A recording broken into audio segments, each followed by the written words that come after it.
Assalamualaikum semua, semoga kesehatan dan rahmat Allah senantiasa menyertai kita. Pada kesempatan kali ini, saya akan mempersembahkan sebuah cerita yang ditulis oleh Henry Setiawan, berjudul, Bulan Hujan dan Perempuan di Sudut Taman, Part 2. Sebelum kita memulai cerita tersebut, alangkah baiknya jika kalian memberikan dukungan dengan cara like, komen, dan subscribe. Dukungan dari kalian sangat berarti bagi saya dan akan menjadi motivasi untuk terus membawakan cerita-cerita menarik lainnya. Jangan lupa juga mampir ke Twitter Lovedramer untuk menikmati cerita-cerita horor yang lebih seru lainnya. Cerita kali ini menceritakan kisah masa lalu dan masa depan.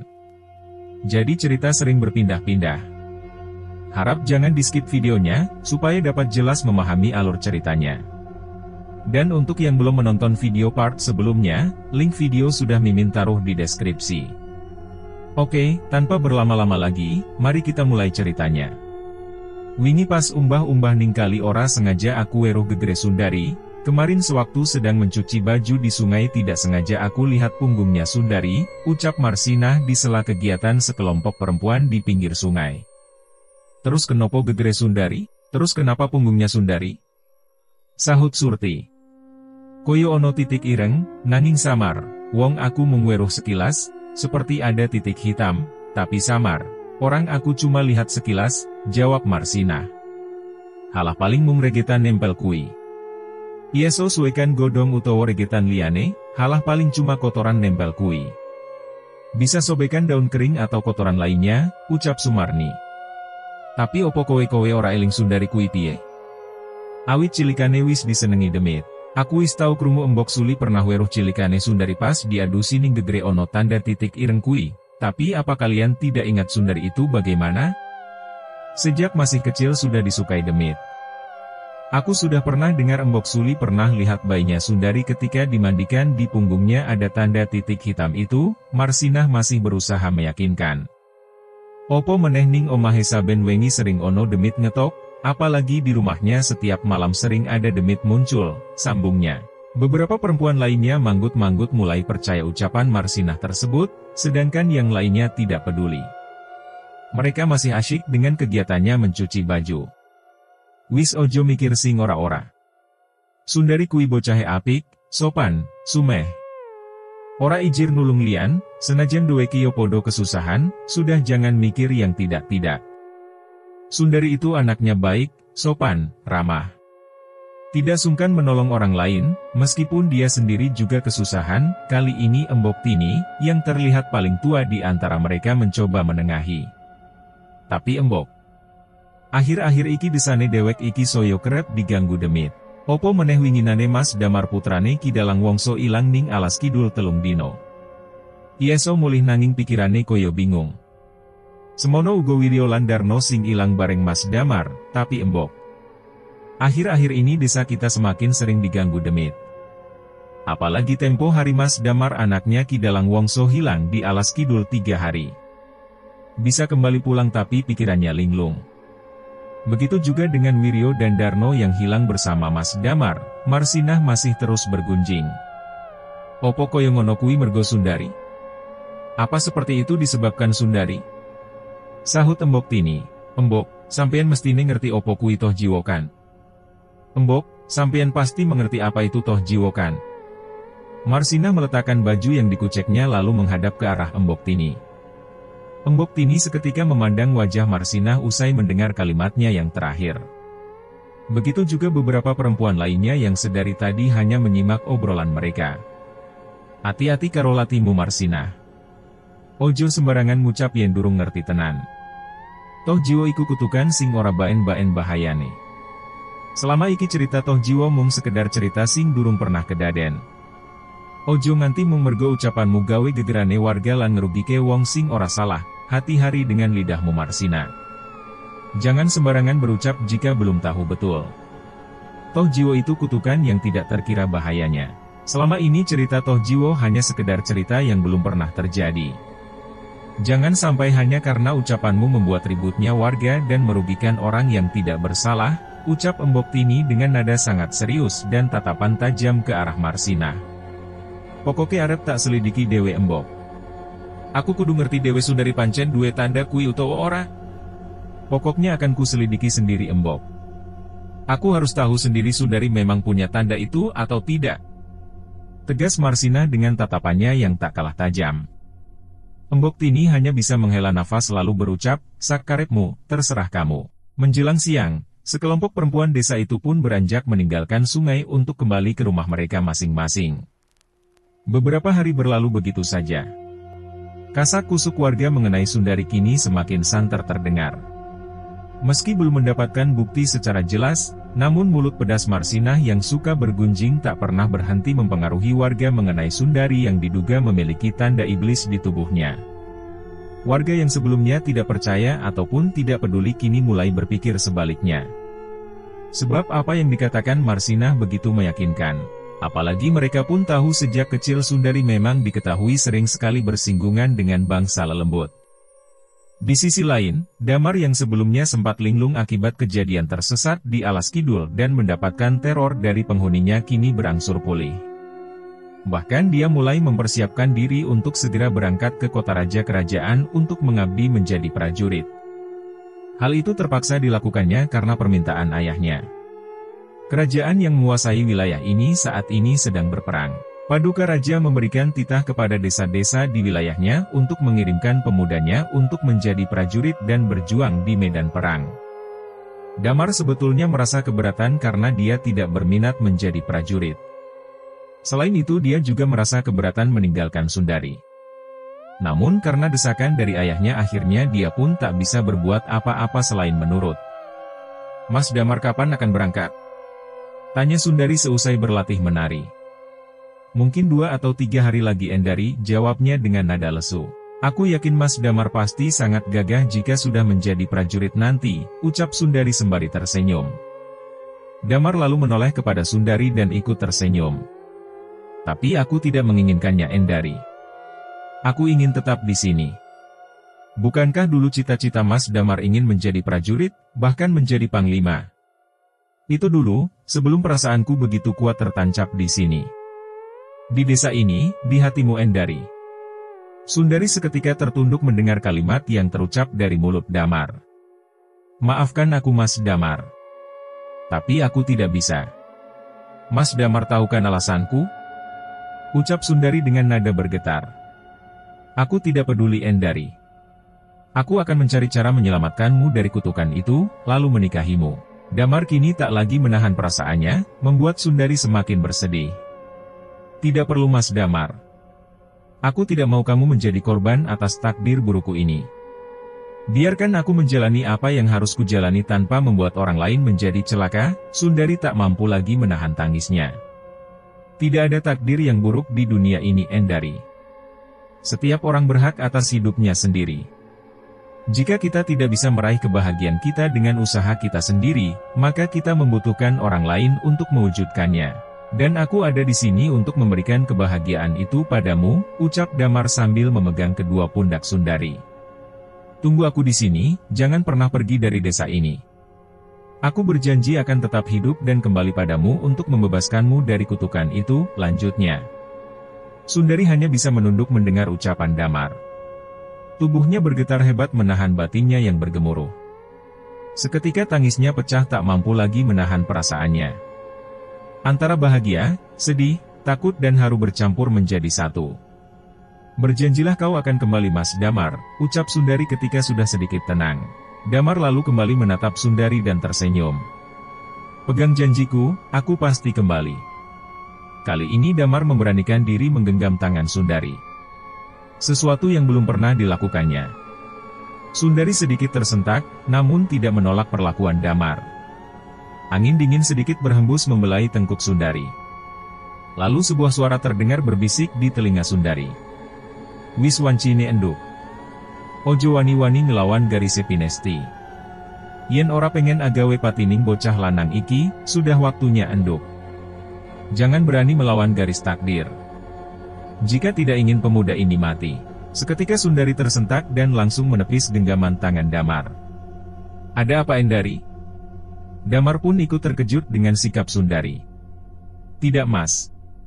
Maaf, aku harus pulang sekarang, ucap Sundari tergagap lalu segera pergi meninggalkan pendopo. Damar pun hanya bisa tertegun melihat kepergian Sundari.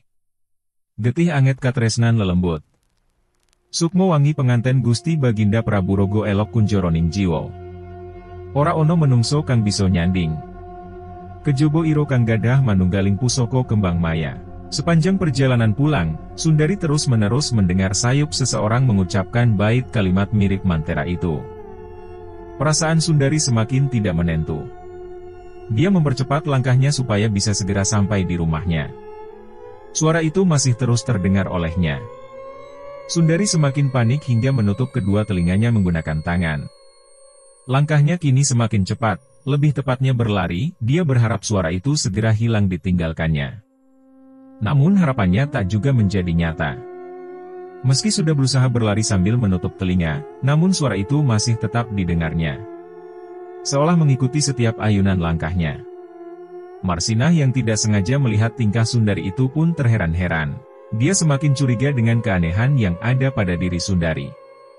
Sesampainya di rumah, Sundari langsung berhambur menuju kamarnya dan menutup rapat pintu serta jendelanya. Dia meringkuk di kasurnya dengan tetap menutup kedua telinganya. Air matanya meleleh mengiringi rasa takutnya yang tak terhingga. Hingga sebuah suara ketukan pada pintu kamarnya membuatnya terkejut seketika. Tok tok tok, Sundari berusaha tidak memperdulikan suara ketukan itu.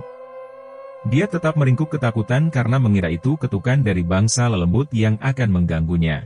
Suara ketukan kembali terdengar semakin keras dan cepat. Endari, Enduk, ini ibu. Tolong buka pintunya, terdengar suara ibunya mengiringi suara ketukan pada pintu kamarnya itu. Sundari sedikit merasa lega, sebab ternyata ibunya yang mengetuk pintu kamarnya. Dia pun segera beranjak dari tempat tidurnya untuk membukakan pintu kamarnya. Namun ketika pintu telah terbuka, Sundari tidak mendapati siapapun berada di sana. Hanya hembusan angin sedikit kencang menerpa wajahnya membawa aroma wangi melati yang menguar begitu kuat lalu berganti dengan anyir darah. Sundari tersentak lalu seketika pandangannya berkunang-kunang. Tubuhnya lunglai dan roboh tepat di depan pintu kamarnya. Setitik cahaya mulai membangkitkan kesadaran Sundari. Perlahan dia membuka matanya. Pandangannya sedikit kabur tak mampu melihat dengan jelas di sekitarnya. Beberapa kali dia mengerjap untuk memfokuskan penglihatannya. Ketika dia mulai bisa melihat dengan normal, dia tertegun melihat apa yang ada di sekitarnya. Dia kini berada di tempat yang asing. Kakinya berpijak pada tanah basah sedikit becek. Di sekitarnya terdapat banyak sekali pohon berukuran sangat besar berdiri menjulang seolah menggapai langit. Sundari celingukan ke sana kemari berusaha mengenali tempatnya berdiri saat ini. Namun sekuat dia mengingat, dia tetap tidak mampu mengenali tempatnya berada. Di mana ini, gumamnya bermonolog.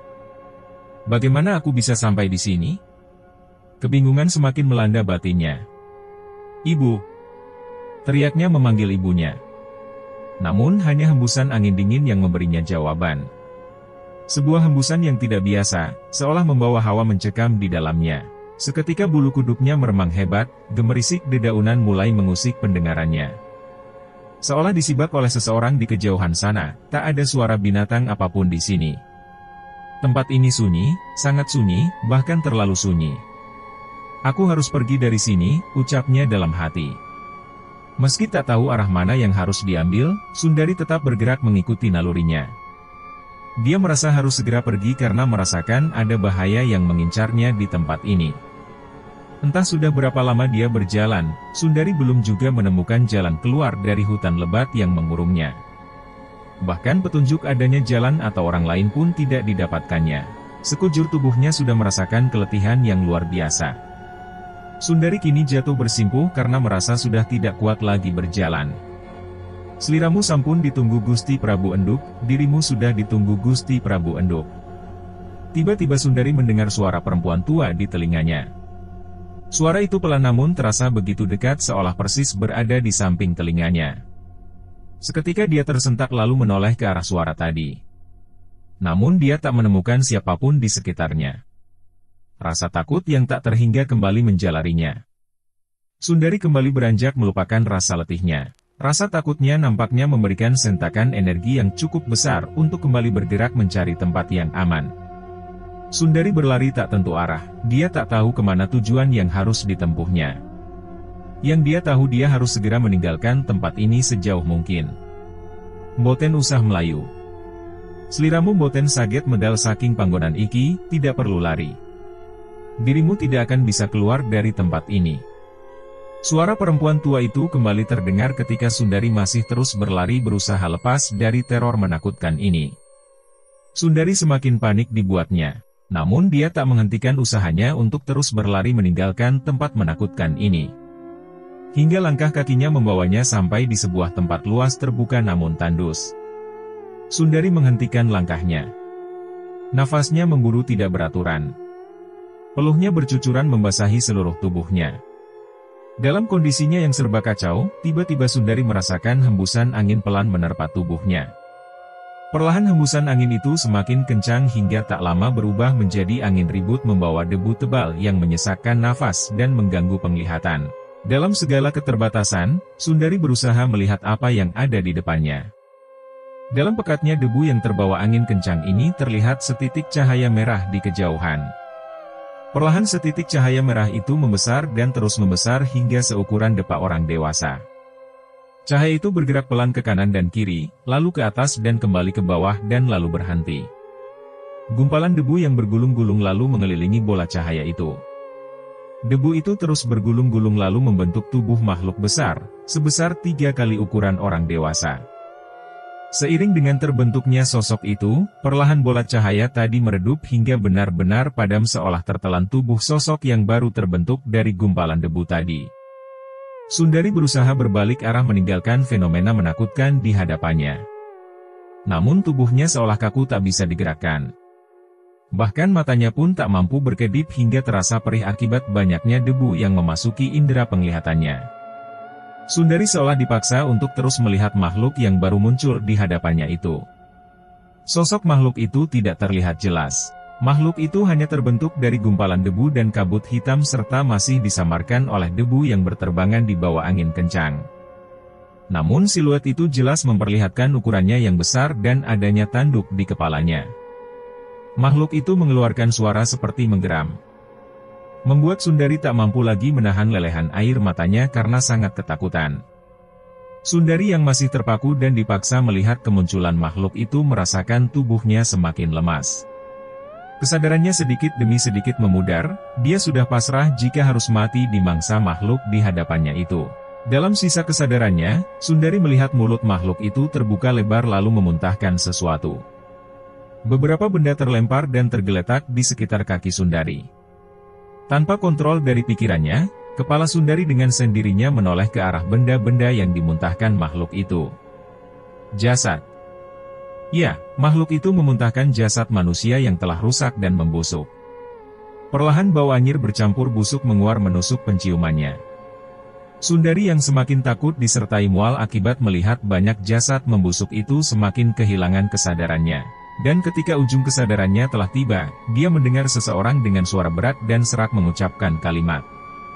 Wis wancine aku bangkit, golekno tumbal sing akeh, pengantenku wis ngenteni aku teko. Sudah waktunya aku bangkit, carikan tumbal yang banyak, pengantinku sudah menunggu kedatanganku. Seketika gelap menguasai penglihatan Sundari dan kesadaran sepenuhnya meninggalkan dirinya. Endari, enduk bangun enduk. Terdengar suara wanita memanggil-manggil Sundari diiringi tangisnya yang memilukan. Enduk bangun enduk, kamu kenapa enduk?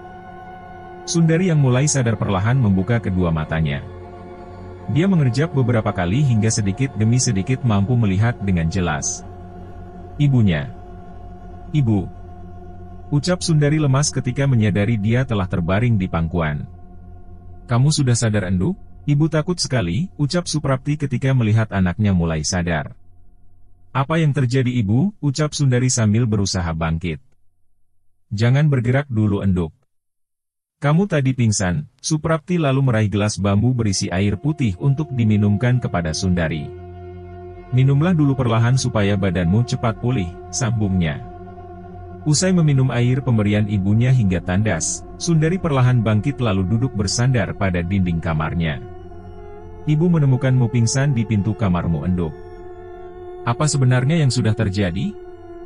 Apa kamu sakit? Tanya Suprapti. Endari juga tidak tahu ibu. Tadi Endari mau keluar kamar untuk ambil minum. Tiba-tiba kepala Endari pusing lalu jatuh dan tidak ingat apa-apa lagi sampai ibu membangunkan Endari, jawab Sundari usai berpikir sejenak. Sundari sengaja tidak menceritakan apa yang sebenarnya dialaminya karena tidak mau membuat ibunya khawatir. Tapi ibu melihatmu gelisah saat pingsan tadi, Enduk.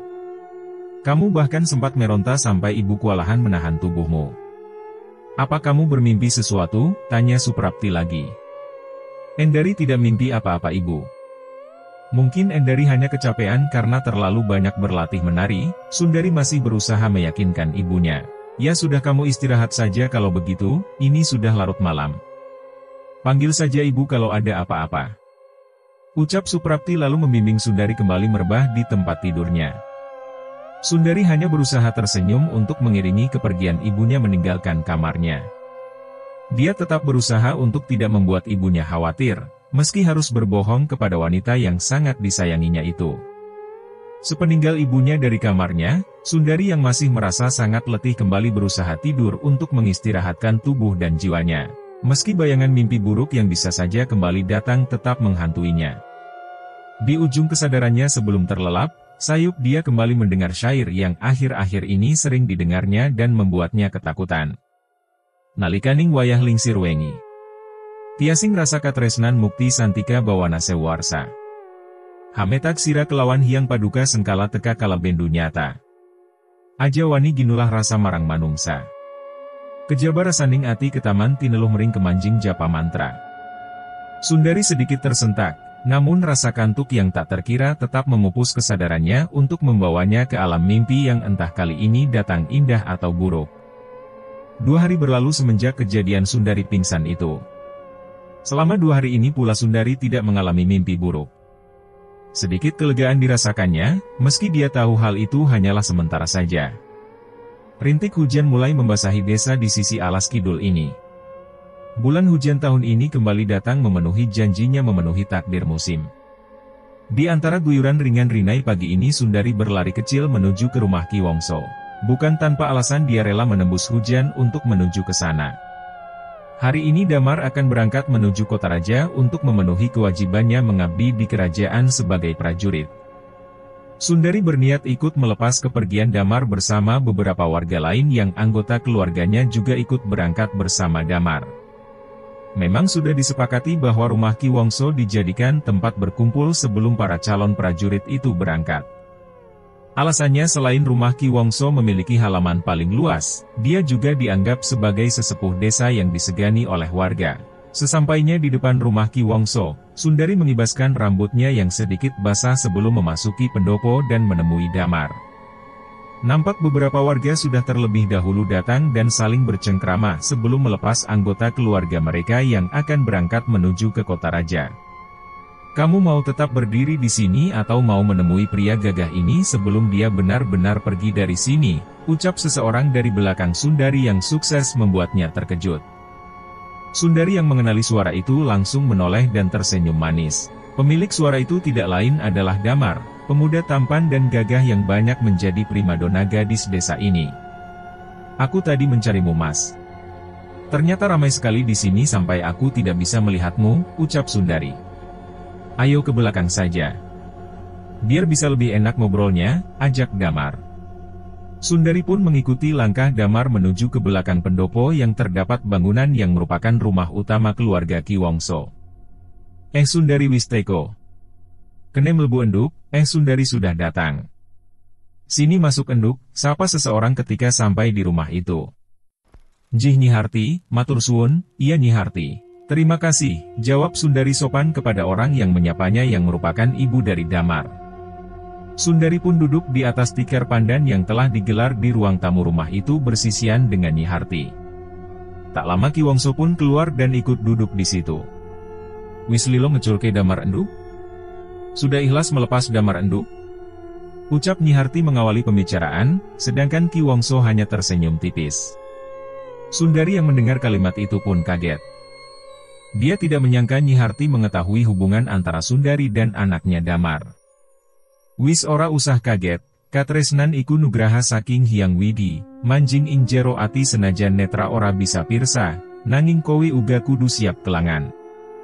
Amarga pinesti Hyang Widi ora ono sing bisa ngerteni, sudah tidak perlu kaget, rasa cinta itu anugerah dari Hyang Widi, merasuk ke dalam hati meski mata tidak bisa melihat, tapi kamu juga harus siap kehilangan, karena takdir Hyang Widi tidak ada yang bisa mengetahui, ucap Nyi Harti.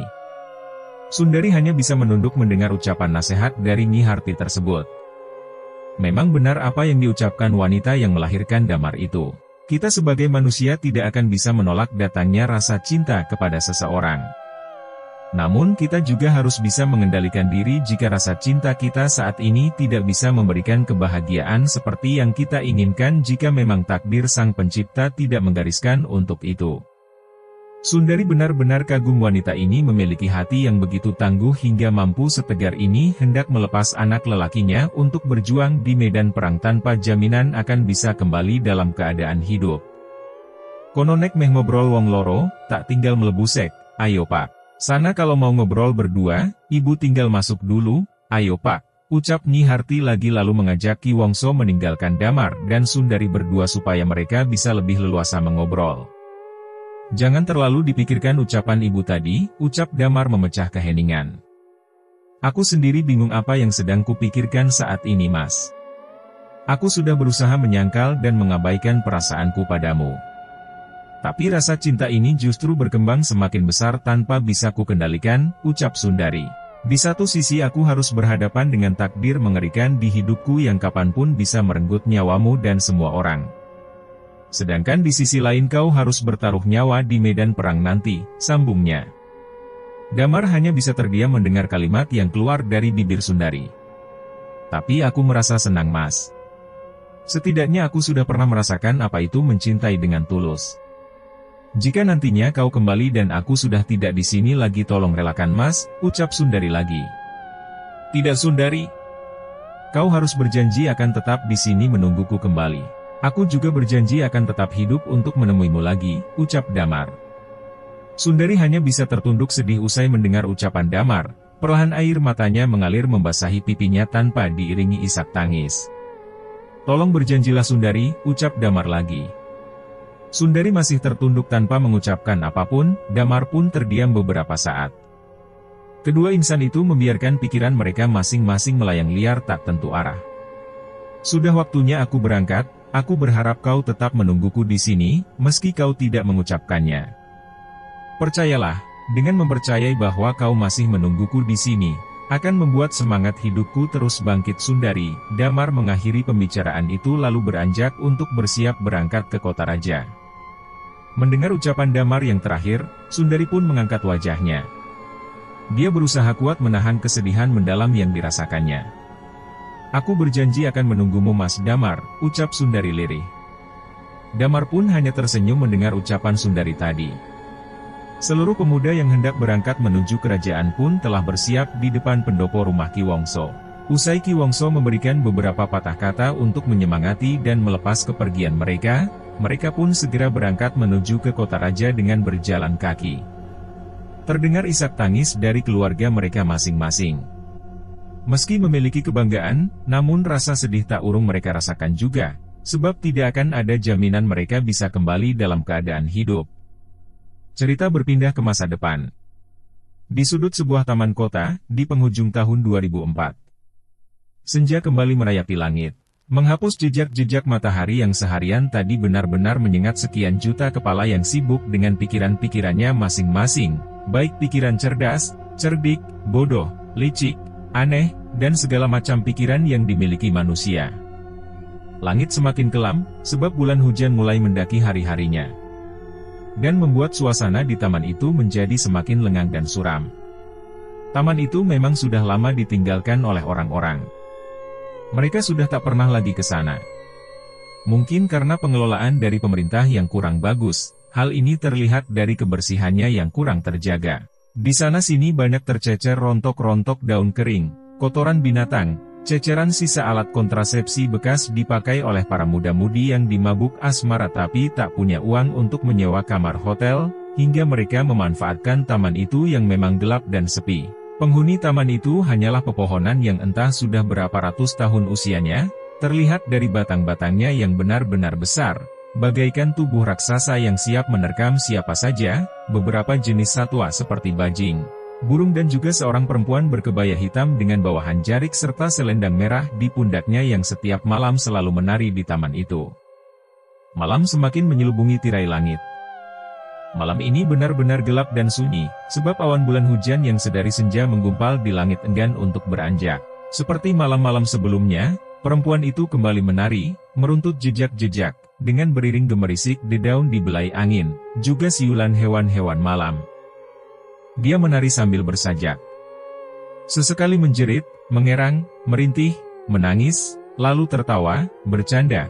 Sesekali dia duduk di kursi taman, berbicara seakan ada seseorang di sampingnya, bercerita seakan ada seseorang yang memeluknya, lalu tiba-tiba menjerit, tertawa lagi, menangis, kembali bercerita, tak pernah peduli entah ada yang mendengar ataupun tidak. Tapi dia benar-benar seperti berbincang dengan seseorang. Bulan hujan kekasih. Hadirku kini bukan untuk mengutuk sang hari, hadirku kini hanya untuk melukis wajahmu di kanvas langit dengan gemintang dan taburan sinar rembulan. Bulan hujan kekasih. Benarkah kau akan datang seperti janji malam kepada siang purnama ini? Seperti saat itu, kau pasti akan datang saat cumulus menyergap butiran bintang-bintang. Aku akan menunggu engkau menyelami purnama meniup sisa-sisa rindu. Bulan hujan kekasih. Aku akan terus menari menjejaki takdir, aku akan terus menari untuk menunggumu. Lalu dia kembali menari, kali ini tariannya berbeda, dia menari sambil terus berlari-lari mengelilingi taman, menggambarkan kegetiran dan kesedihan yang begitu mendalam. Disertai dengan tangis dan sajak, dia terus menari menembus batas ruang, waktu, takdir, mimpi, kenyataan. Dia masih saja menari meski Rinai mencoba menghentikannya dengan menghujamkan butir-butir kesedihan di seluruh tubuhnya. Tapi dia tetap menari, menari untuk sebuah penantian, membelai puncak-puncak angan, memapas sudut-sudut malam. Dia masih menari membungkam tawa rembulan, terus menari hingga fajar tiba dan dia kembali berlari ke sudut taman di antara belukar dan lenyap di telan sunyi. Bersambung. Tunggu kelanjutan cerita di bagian berikutnya, yang akan segera Mimin unggah dalam waktu dekat. Untuk video part sebelumnya, sudah Mimin taruh di dalam deskripsi. Serta ada juga cerita lainnya, yang tidak kalah bagusnya. Jangan lupa untuk like dan bagikan cerita ini kepada teman-teman dan saudara kalian, supaya channel ini terus berkembang.